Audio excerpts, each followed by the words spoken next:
before I show you how to play Crusaders Thy Will Be Done, I want to share a couple of quick things. First, this is a prototype, so some of the components you're going to see here, like these colored bits of glass that represent the different buildings we're going to make, or these meeples out here that represent the knights, are going to look different once the game is published. I do invite you to go ahead and check out the Kickstarter page, and you can see some of those upgraded components. Secondly, I have set up a 4-player game. Now, that doesn't really matter if it's a 2, 3, or 4-player game. The mechanisms of Crusaders are ostensibly the same. The only real difference is that the victory point total that signifies the end of the game, I'll talk about that in just a little bit, is decreased with like 2 players as per 3 or 4. In this game, with 4 players, the victory point total of 260 is going to be used. What that means is once all the players in total have scored 260 points or more, that will signify the end game, and then we'll determine who wins. Alright, so the main mechanism of this game is this player board right here, and more specifically, this Rondel / Mancala mechanism that you see.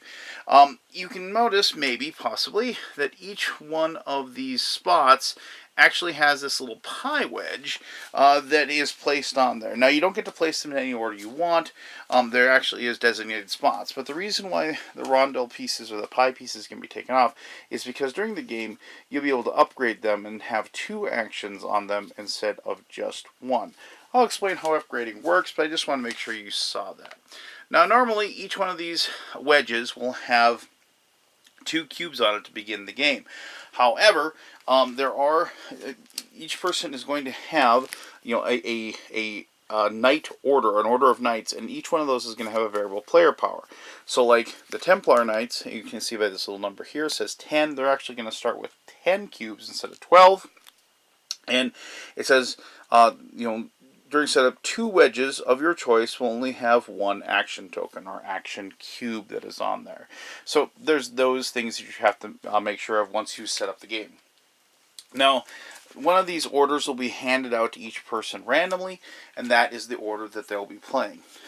In this case, I'm just going to take one of my favorite ones, and I'm going to take the Teutonic Knights, because their special power says that I can distribute action tokens either clockwise or counterclockwise. Now, some of the other player powers, like this Templar Knights that we looked at just earlier, allows people to drop 2 cubes on one of the wedges while they're doing their Mancala action. Or perhaps this Hospitaller that says once per turn when distributing action tokens, you may skip a wedge. So just skip one entirely. But as I said, I'm going to go ahead. And I should mention, before I move too far forward, that some of them don't even have a Mancala aspect. Like St. Lazarus just gets to upgrade 3 of their action wedges of their choice during setup. So once you get yours, and I'll just go ahead and place my Teutonic Knights right there, you are ready to begin the game. I'm just going to show you the different actions that you can do as you play, and then you'll have a pretty good idea of how this works. So when it is your turn, what you're going to do is you're going to choose which action that you want to do. The actions are Build, Muster, Travel, Crusade, and Influence. And there's another travel wedge as well. You might be saying, why are there 2 travel wedges? Well, just let me show you really quickly. On the backs of each of these 2 travel wedges, this is a travel wedge that on the back of it has a build along with travel. Whereas this travel wedge on the other side has a crusade action as well as travel. So that's why there's 2 different travel wedges, because the reverse side is slightly different. Now then, these actions, you're going to choose whichever action you want to take. Let's just say it's build, for example. You're going to take the action, and then you're going to distribute the cubes as per the rules governing your order along in a Mancala fashion. Now, just normally this would just be like this and like that, right? You're going to place a cube and move to the next one, place a cube, and so on and so forth. And as you can see, by placing these cubes forward, you're going to build up the actions that occur later on that rondel. Now, because I have the Teutonic Knights, of course, I do have the option to go the other way by going like that and doing a counterclockwise fashion if I so desire. You'll notice in the center there's some arrows there that show in a clockwise fashion to kind of remind you of the fact that that's the normal direction that you'll be making your Mancala aspect of your turn. Alright, so let's go through all the different actions that you can do, and I'm going to start with build. So when you build, what you're going to be building is you're going to be building these, like the 4 different buildings you can make. Castles, churches, farms, and banks.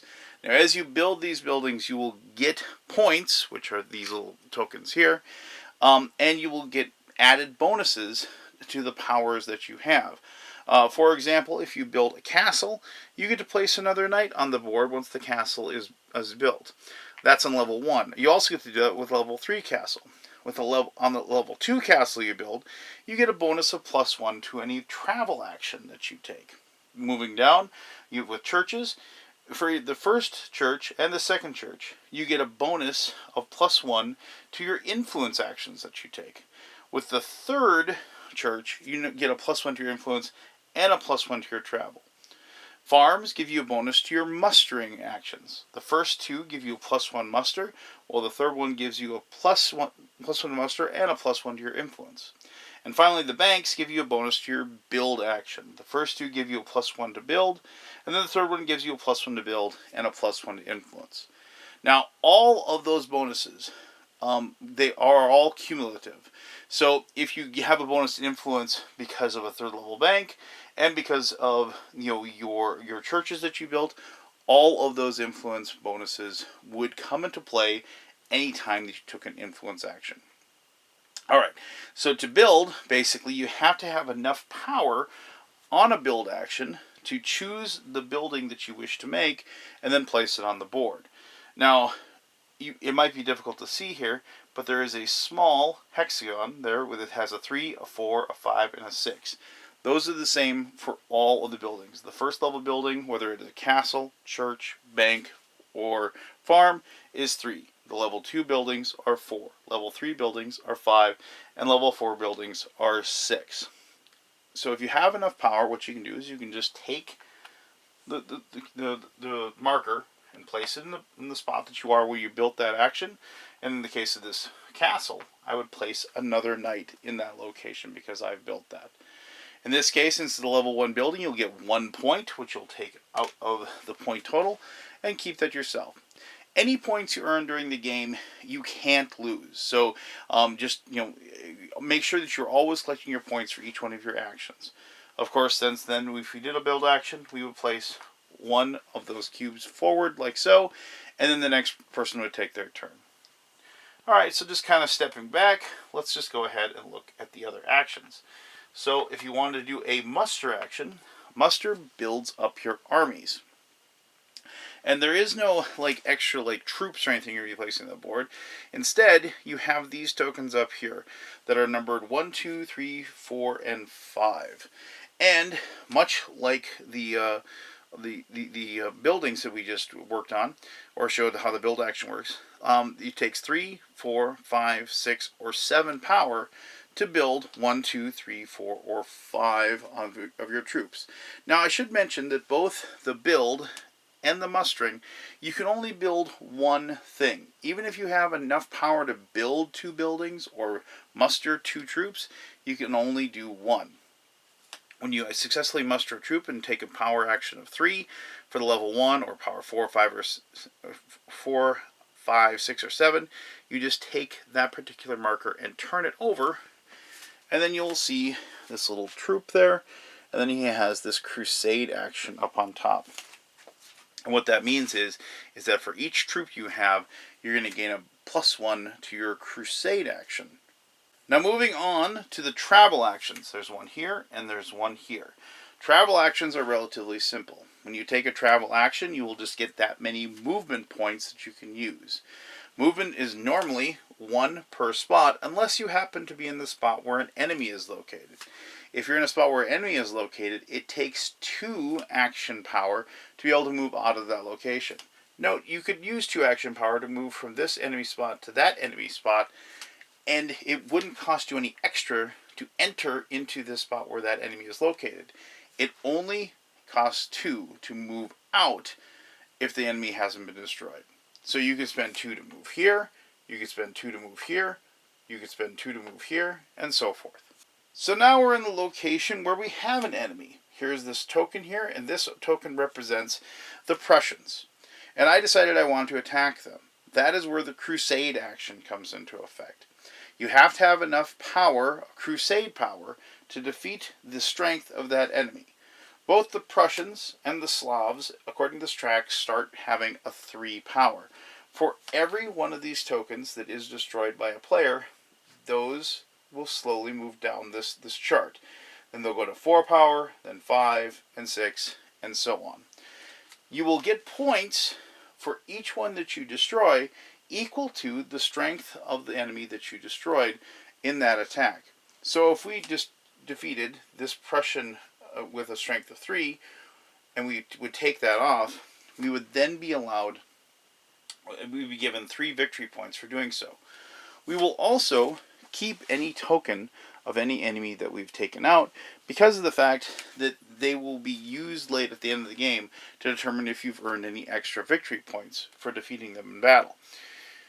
You might have noticed that after this enemy has been destroyed, now there is an empty white square there, much like these locations where we could build earlier.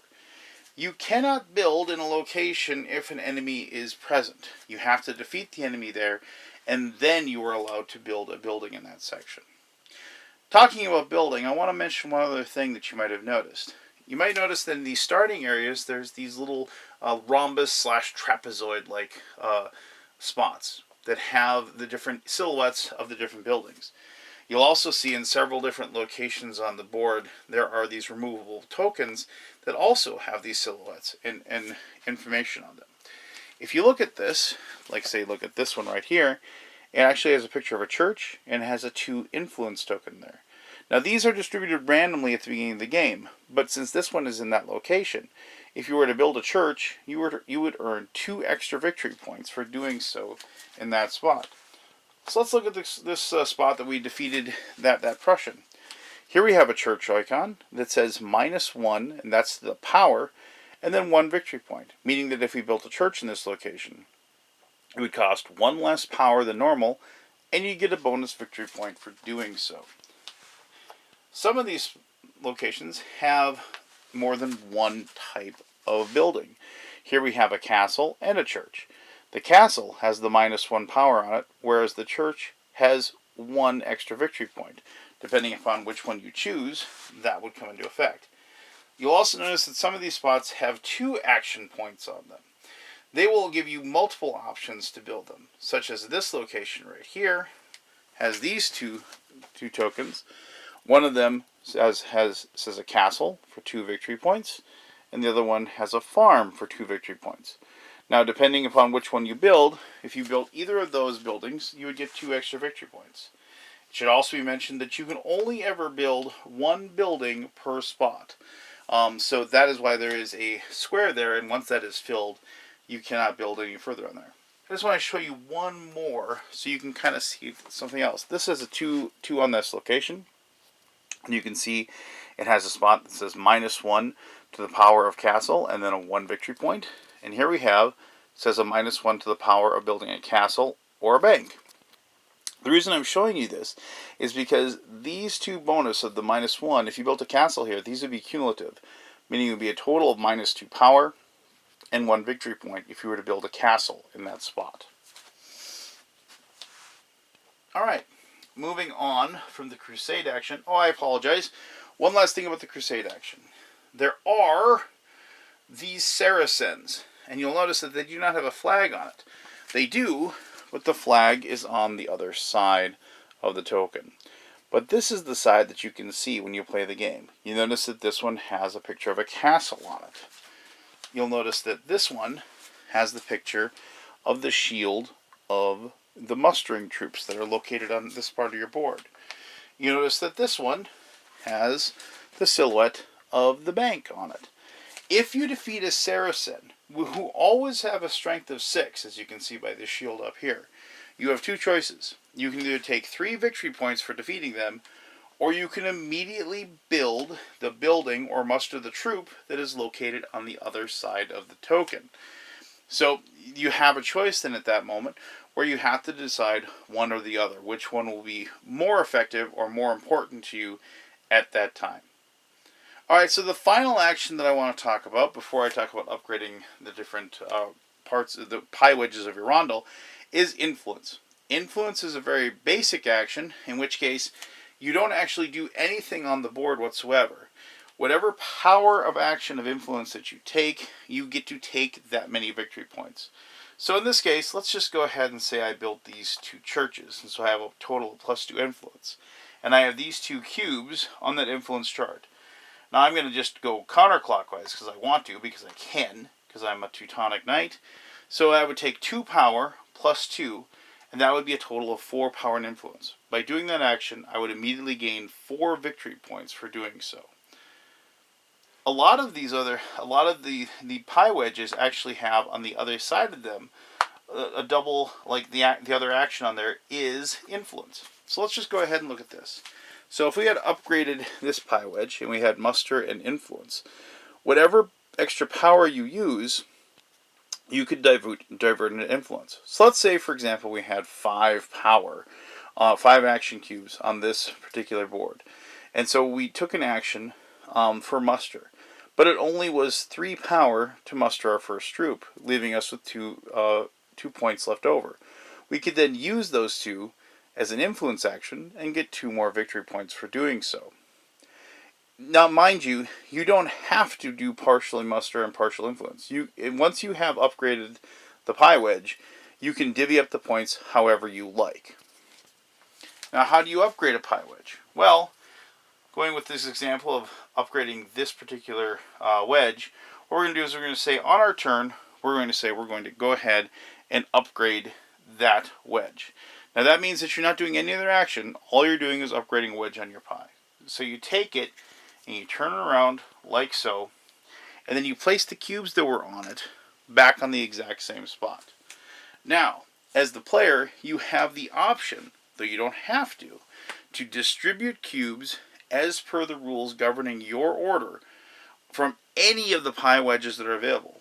So I could, for example, upgrade that particular part of my Rondel, and then I could pick up these cubes over here, and then I could go ahead and distribute them. And once again, I'm going to go counterclockwise, just because I can, because that's my special power.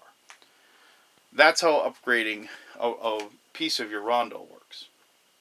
So the game is going to continue as all the players are going to move about the board, they're going to defeat enemies, they're going to build buildings, and they're going to slowly but surely use up the victory points that you have available to you.